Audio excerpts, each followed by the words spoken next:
Well, it was my first day on the job. I just started as a pastor. I was probably 21 years old, and I had been given my first assignment. A family had asked me to go to the hospital to go and see their family member, to pray for her and just spend some time with her. At this point in my life, I'd never really even been to a hospital before. I wasn't sure what to say. I wasn't sure what to do. I just knew this was my job now, so I better figure it out. So I go to the door, I kind of find where her name is. I get a little bit lost along the way. The nurses point me in the right direction, and I see her name, Dolores, on the door. It's a name that will always stick with me because of the lesson that she taught me that day, a lesson that I want the opportunity to maybe share with you today.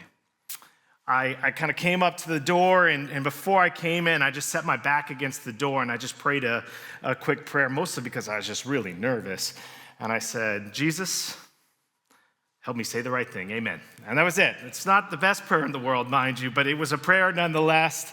And I kind of turned around the corner, and I think Dolores, this is my first time meeting her, I think she knew that I was nervous, either that or she just wanted to make fun of me.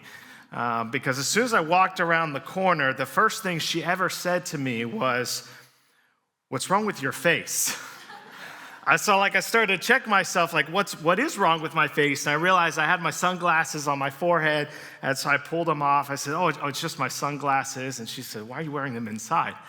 I was like, my wife says the same thing. She's like, you should listen to her. And I'm like, okay, Dolores, you're right. And that's how she broke the ice that day.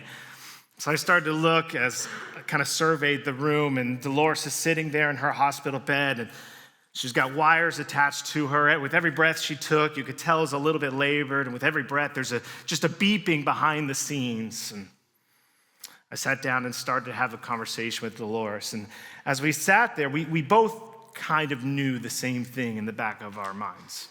We both knew that she was going to go home that day. But she wasn't going home because she was healthy and because the doctors had been able to help her. She was going home because there was nothing left for them to do. Cancer had run its course throughout her body, and so she was being sent home. And even as I say those words, you can kind of feel it, right? It's that gut punch right in your stomach. It's that gut punch that just reminds us that in our world, there is just darkness all around us. And as we walk into today, even this weekend, some of us were reminded of that same gut punch when we spent the holiday with our families and we realized that there are people from our family that should have been there that weren't there. It's the darkness and the gut punch of the diagnosis of the loved one, the diagnosis even for ourselves that we received. It's the darkness of the job that was lost that we thought there was going to be a career that we'd have forever. It's the darkness, this reminder. It's the reminder of the relationship that ended way too early. It's this idea that darkness is all around us. And as much as we try to escape it and run away from it and just put it out of our minds, if you just pause for a second, every single day it's there, isn't it? There's darkness all around us. If you just turn on the news, you can just see it. There's darkness all around us. In that moment, I just had this recognition that we needed light more than ever. I think today in our world, we need light more than ever. We need hope more than ever. Hopelessness is probably at its greatest that I've ever seen in the world right now. Today, we need hope more than ever. We need light. And that's exactly where Dolores was in that moment. She needed light, and so I was just sitting there. I'm just hoping that maybe I would have the right words to give her light and to give her hope. It turns out she had words for me instead. As I sat down to have the conversation with her, I asked her a little bit of a dangerous question. I said, "What are you going to do when you get home?" And her eyes, they got all big and bright and excited. And she said, "I'm going to go and I'm going to eat. The hospital food has been so terrible." I'm like, "Okay, Dolores, I see you. Okay, I understand who you are." And so I was like, "Okay, well, what are you planning for your dinner?" And I'm thinking she's going to say like steak or lobster or like Chili's, something great up there at the very top. And she says, no, I'm going to Subway. And I'm like, "Dolores, I think you could do better than that." She says, "No, Zach, I'm going to Subway and I'm going to get myself a tuna fish sandwich." And I'm like, "No, don't do that. You could do better, Dolores." And so I'm arguing with her over what her meal is going to be, trying to talk her out of it. And she's set on her tuna fish sandwich. And as I started the conversation with her, I said, "Hey, I don't know exactly what this moment should look like. I kind of confess it's my first time going to a hospital." I said, "But is there a passage from the scriptures that I could read for you? Maybe something that would give you a little bit of hope." And her eyes got big again. She got really excited, and she said, "Yes." She said, "The one with the dragon." You guys know this one, right? The one with the dragon. I'm like, "Dolores, I know the one with the dragon." And I flipped in my Bible and I turned to Revelation 12.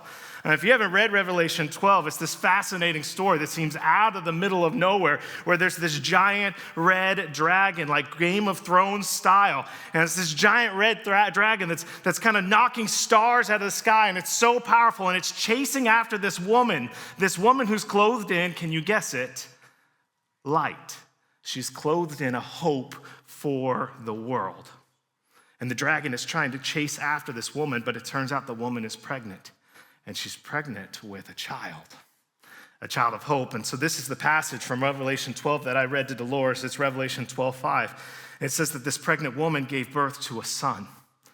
She gave birth to a male child who's going to rule the nations with an iron scepter.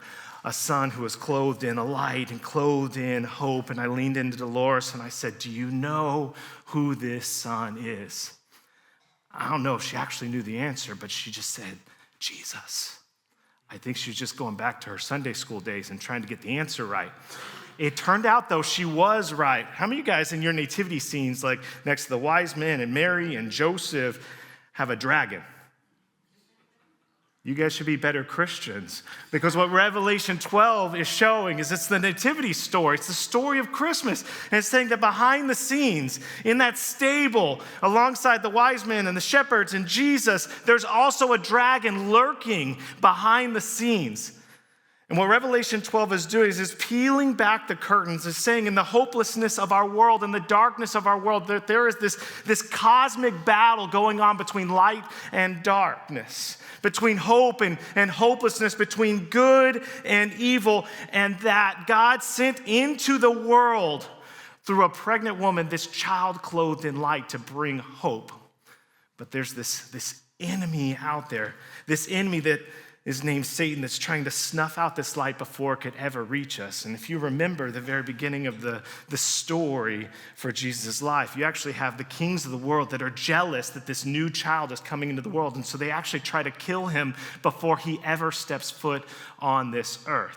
There's this cosmic battle between light and darkness going on, because the story of the scriptures is that light entered into the world. Hope entered into the hopelessness. If you go back to the very first things that are written about Jesus, here's what John 1:4 says, is that in Jesus was life, and that life was the light of all mankind. When Jesus talks about himself, he actually gives himself a name. If you're Jesus, you can name yourself whatever you want. I don't know if you knew that. Here's what he named himself. He says, "I am the what? The light of the world." Then Jesus says this light isn't just for him. He actually wants to give it to us. I've come into the world as a light. This is what Jesus said, so that no one who believes in me would stay in darkness. Matthew 4:16, this is the first sermon preached by Jesus. Jesus says that there's people living in darkness, but they've now seen a great light. On those living in the land of the shadow of death, a light has dawned. The story of the scriptures is one of an invasion story where Jesus, the light of the world, invades the darkness of humanity. And if you follow the life and the ministry of Jesus, this is exactly what he did. He stepped into the lives of the people around him and he brought hope. He brought healing. He brought light to every single person that he encountered. They walked away being filled with a life that they couldn't have had otherwise. This is the story of Christianity, which is that light into the world. He left the majesty of heaven to step into earth on our behalf. And what the passage from Revelation 12 is teaching us is that there's still this cosmic battle going on. It's a cosmic battle between light and darkness, between Satan and Jesus. And I'll just tell you this, that same enemy that was there all the way back in Revelation at Jesus' birth is the same enemy that we have today. Satan is just as real. The scriptures say that we have an enemy out there that wants to steal and kill and destroy, that wants to convince us that the world around us is dark and hopeless, wants to convince us that it'll always be this way, that our situation is hopeless, that he wants to take our life from us. He wants to keep us in darkness. But the story of the scriptures, the story of Jesus, is the exact opposite. He wants to set us free into the light. But what does that have to do with us today? Well, here's the reality, is that it's not just this kind of cosmic battle that's going on behind the scenes. It's actually a very personal battle that's being waged over our hearts every single day, every single moment. Can I tell you what that wrestling of darkness looks like in my life? Let me ask you this. Is this a safe place? You're going to have to do much better than that if I'm going to tell this story. Is this a safe place? I was about 12 years old. It's the middle of the night, middle of winter. My house was really, really cold. We kind of lived in like a early 1900s house, and so it wasn't well insulated, and so at nights it would get really, really cold. I remember in the middle of the night, it's so cold. I'm so young, maybe like 11 years old max. I remember waking up, and I have to go to the bathroom, and I realized I don't want to go downstairs. It's so dark, and it's so cold, and remember, I'm like so young, maybe 10 years old at this point, and I start to kind of look around the room thinking, like, what can I do? And that's when I see the closet. Stop judging me. I'm only like 9 years old, guys. I mean, calm down, okay? And so I'm like, man, I don't want to go all the way downstairs to the bathroom. It's too cold. It's too dark. What am I going to do? So I find the closet, and I find myself in the closet going to the bathroom.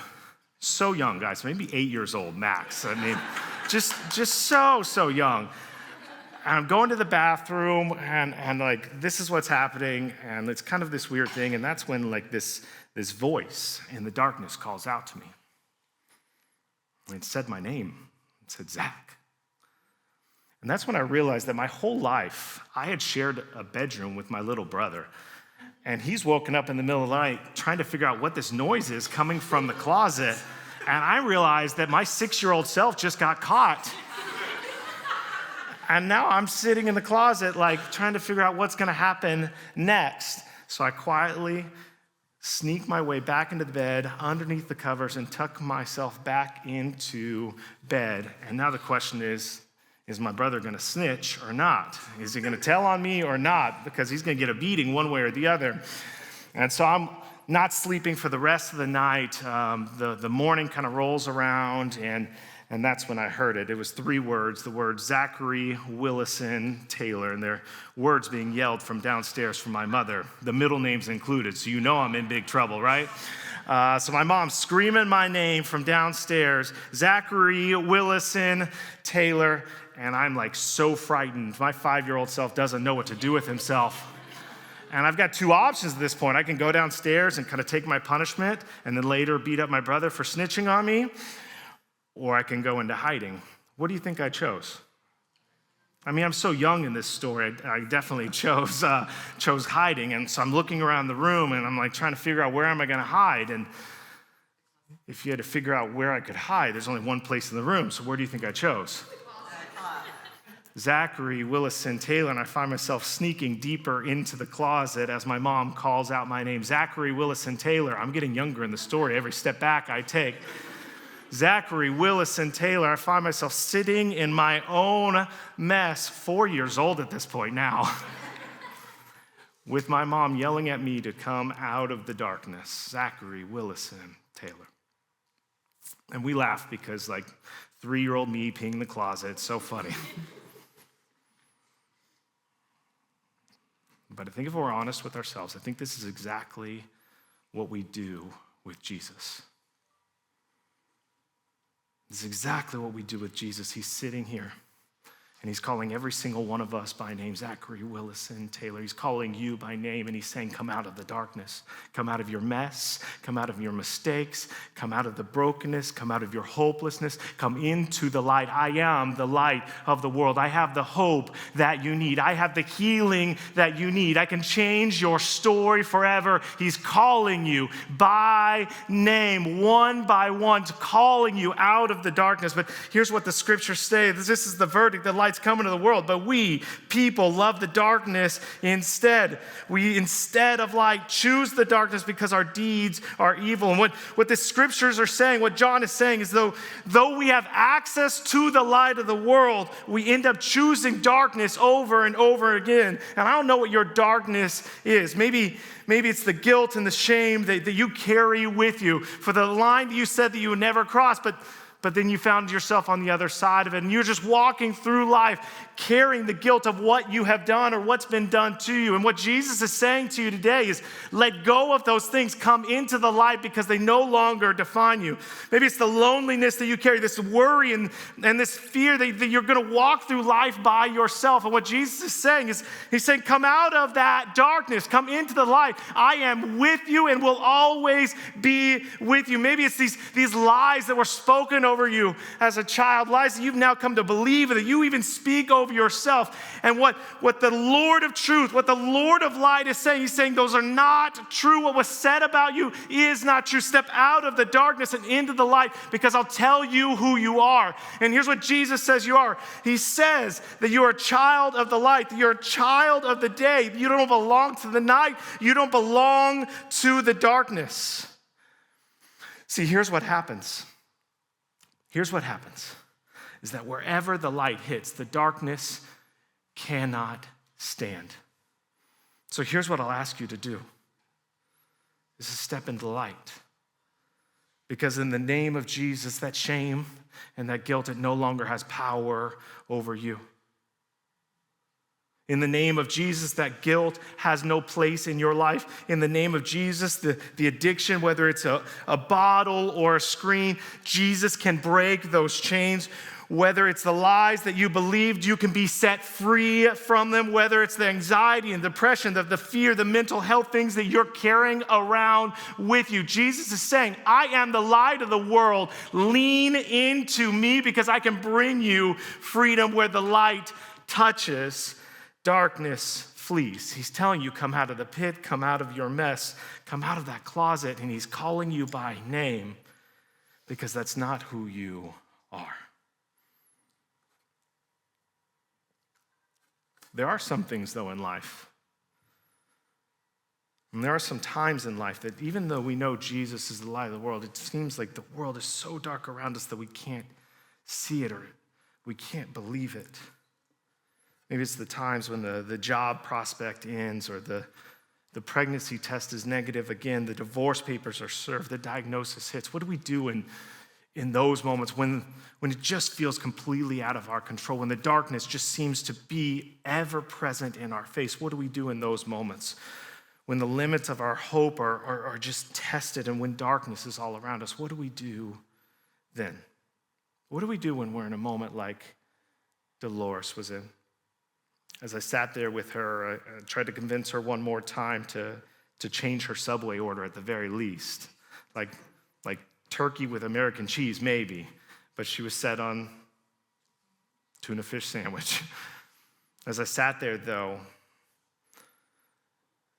there's this fear in her eyes. There's this worry that was there, this hopelessness.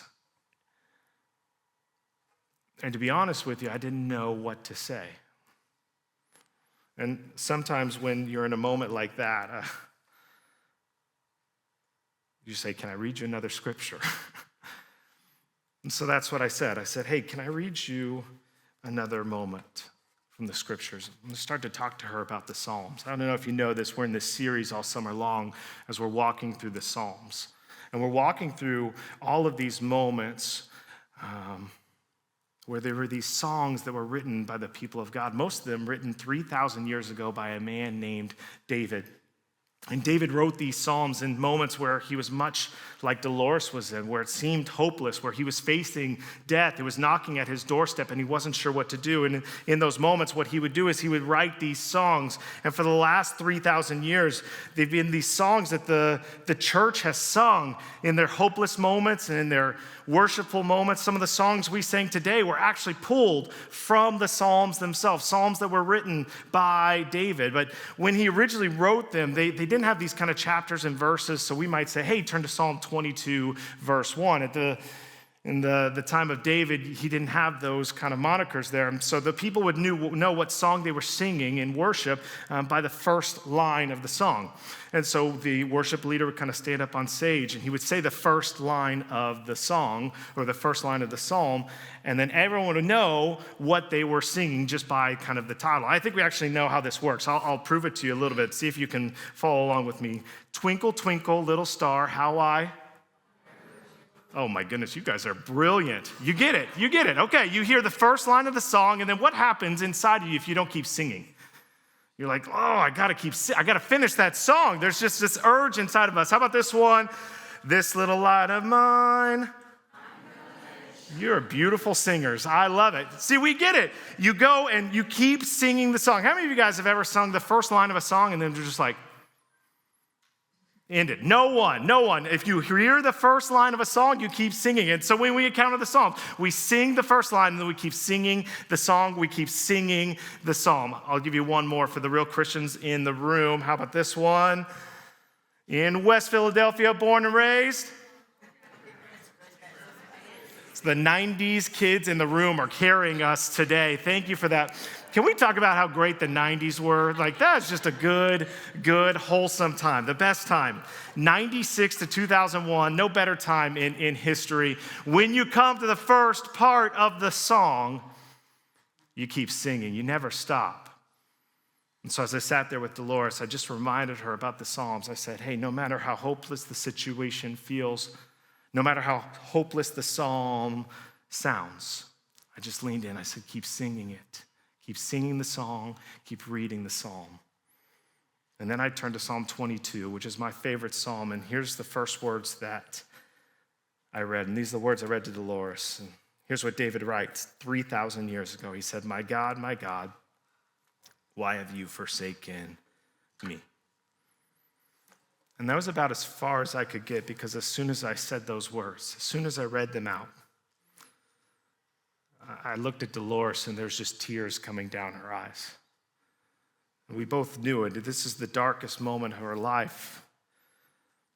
It was the darkest moment for her, and her eyes were just filled with tears, and mine did too, because in that moment she felt abandoned. In that moment she felt forsaken. She felt all alone. She felt so hopeless. And even as I say those words, some of you guys feel it in your gut. You're right there now. You know the exact sort of darkness that I'm talking about. You feel that pit in your stomach. You're reminded of the loved one that should have been celebrating that holiday weekend with the family. You're reminded of your parent who's getting older and needing more care. You're feeling the weight of the relationship that ended. You've got this internal fear every time you look at your bank account. You're carrying the burden of your child that's struggling and falling behind at school. Here's what I'll tell you. If you walked in here carrying the weight of the world on your shoulders, if you're feeling that darkness right now, I want to tell you this. The first thing is, I'm just so sorry. I'm so sorry. That's so much weight that you're walking through. But I also want to remind you of this. in those moments of darkness, and I'm just going to tell you this, if it's not right now, it will be at some point. Every single one of us will have a day like that where it just feels hopeless. In those moments, walk away with this. Keep singing the song.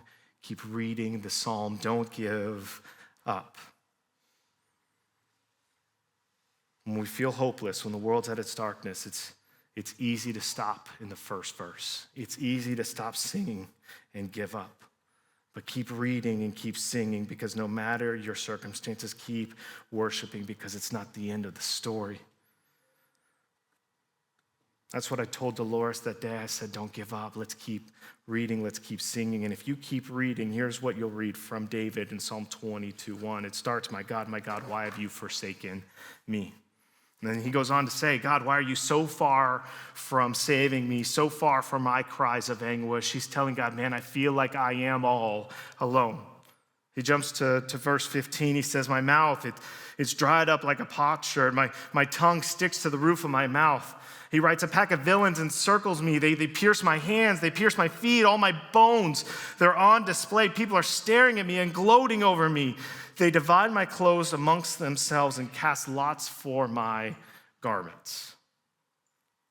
I looked at Dolores and I said, do you know who David is talking about?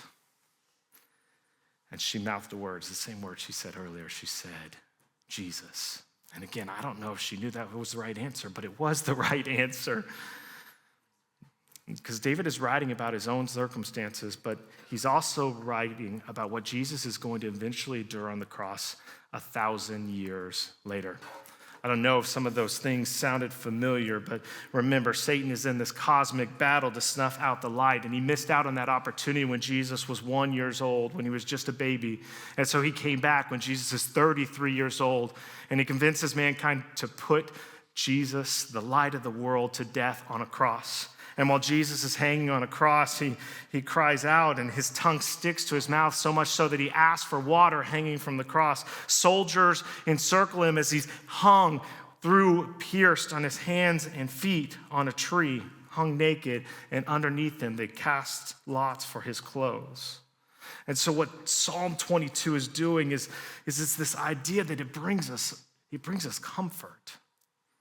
Because in your darkest moment, what it's telling you, what it's telling Dolores, what it's telling me is it's saying that you're not alone. It's saying that 3,000 years ago, there's this man named David that walked through the most difficult season of his life. It's telling you that 2,000 years ago, this man named Jesus, the very light of the world, perfect Jesus, walked through this life, and guess what he faced? The darkest day of his life. He faced darkness too. And it should remind us for the last 3,000 years, Jesus' church, the people of God, we have sung these songs, the same songs that we sang today, the same song that David wrote 3,000 years ago. We've sung it in the greatest of moments and in the lowest of moments, in those darkest moments. And so here's what I'll tell you. If you're walking through darkness, when you walk through darkness, know this, you're never alone. You're never alone, because there's a man named David that walked through it. There's a man named Jesus that walked through it. And there's people beside you and the people of God that are walking through it with you. You're not alone. That's what Psalm 22 reminds us. But it also reminds us about something else. See, as Jesus is facing his darkest day, he doesn't just tell us that I'm going through it too. He actually does something about it. The darkest day in Jesus' life is also the darkest day in history. As Jesus hanging on the cross, this is what Matthew 27 says. It says that from noon until 3 p.m, darkness came over all the land. As Jesus, the light of the world, is about to die, the scriptures say that all of humanity went dark. The sun went away, a full eclipse. And then at that same time as that happened, this is what Jesus said. He cried out in a loud voice, Eli, Eli, lama sabachthani, which means, my God, why have you forsaken me? With his final breath, Jesus calls out what feels like this moment of defeat, that light has died. He gives up his breath, and it feels like hope has been lost. But let me remind you of something. In West Philadelphia, born and raised, on the playground is where I spent all of my days. It's only a statement of defeat if you stop singing the song and you stop reading the psalm. If you stop in verse 1, it's going to be darkness. But if you keep reading, if you keep singing, there's hope on the other side of it. And so what Jesus is doing in this moment is he's calling out to each one of us to go all the way back to Psalm 22. And here's how Psalm 22 ends. These aren't just Jesus' words. He's quoting David from 1,000 years before him. And here's what Psalm 22 says. It says, "For God has not despised or scorned the suffering of the afflicted one. God has not hidden his face from him, but has listened to his cry from help." Psalm 22 says that God is nearer than you think in your moment of darkness, that there is light on the horizon, that you are not alone. That's what Psalm 22 says. David keeps on by saying, "From you, Lord, comes the theme of my praise in the great assembly. Dominion belongs to the Lord, and he rules over the nation. All the rich of the earth will feast and they'll worship. All who go down to the dust are going to kneel before him. Those who can't keep themselves alive, posterity will serve him. Future generations will be told about the Lord." And what they're going to do is they're going to proclaim his righteousness, declaring to a people yet unborn that he has done it. Jesus isn't giving up in defeat. He's claiming and calling out his victory on the cross. He's pointing us back to Psalm 22. Another gospel says that when Jesus gave up his last breath, he says the words tetelestai, which means that he has done it. It is finished. Do you want to know what that victory looks like? It's a little bit of a spoiler alert. It looks like what happens 3 days later. That there's no darkness that can hold the light of the world down. Not even death can hold down our King, because 3 days later, Jesus rose from the grave and the world shone brighter than ever. If the day of Calvary, if the day of Jesus' death is the darkest day in human history, the resurrection was the day of greatest bright. The dawn comes, doesn't it? That's the story of Psalm 22. So it's not just that you're not alone. It's that you're not alone, and Jesus has done something about it. He has the hope of the world in his hand. He has light for you today. I read those things over Dolores. I shared that psalm with her, and then I asked her this question. I said, "Dolores, with your life, what song will you sing? Will you keep singing the song? Will you keep reading the psalm?" I said, "Dolores, what song will your life sing?" And to be honest with you, it was a rhetorical question, like in the quiet and stillness of your heart, like, what song will your life sing? But Dolores, I don't think, caught that it was a rhetorical question, because she sat up in bed and she put her left hand and her right hand down and she pushed herself up. The machine behind her is beeping at me even louder. I'm trying to slow her down and calm her down, but she's determined in what she's doing. The wires pushed up against her chest as she kind of strained herself up. And with every bit of strength that she had, she began to sing this song. She sang, "This little light of mine." Do you guys know it? "This little light of mine, I'm gonna let it shine, let it shine, let it shine, let it shine." Can I ask you the same question? SoFlo, what life song will your life sing? When you feel forsaken and all alone, will you keep singing? When you feel like your enemies are all around you, will you keep singing? When you feel like you're not enough, will you keep singing? When you feel like the bills are just piling up over and over again at the end of each month, will you keep singing? When your kids are misbehaving, and they will, mind you, will you keep singing? When the pregnancy test comes back negative again, will you keep singing? When the depression, the anxiety hits, will you keep singing? When the diagnosis seems grim, will you keep singing? When it seems at its darkest, will you keep singing the song and reading the psalm? Because dawn is coming, and there's a hope on the other side of it if you get past the first verse. Dolores went home Later that evening, those were the last words that I ever got to share with her. She passed away a few days later, and I had the opportunity to speak at her funeral, and I showed up that day, and while I was at the funeral, I shared this story. I shared the hope of Psalm 22, and I shared my last encounter with her, and the lesson that she had taught me about what hope can look like in the midst of darkness. At the end of the funeral, we had this reception time with the close family, and we all sat around the table and we shared a meal. Can you guess what we had? Yeah, it's tuna fish sandwiches. It was from Subway. In honor of Dolores, thank you. And as we sat there, every single one of the people in her family, they were just astonished at the story. They were amazed. I was trying to figure out why. And they began to explain to me, and they said, for the last 30 years, Dolores hasn't stepped foot in church. I was like, you couldn't have told me that like before I went? They're like, well, that's why we sent you there. You're the pastor, right? They said, Dolores hasn't stepped foot in church for over 30 years. She went through some difficult times when she was a kid, and she's been angry at God ever since, and she just has always felt so hopeless. She felt like God had abandoned her and turned his back on her, and so she turned her back on him. And so they were amazed that at the end of her life, she would have this moment, amazed that Jesus could show up in the darkest of moments and change everything. It turns out, though, that's what the light of the world does, doesn't he? SoFlo, will you keep singing?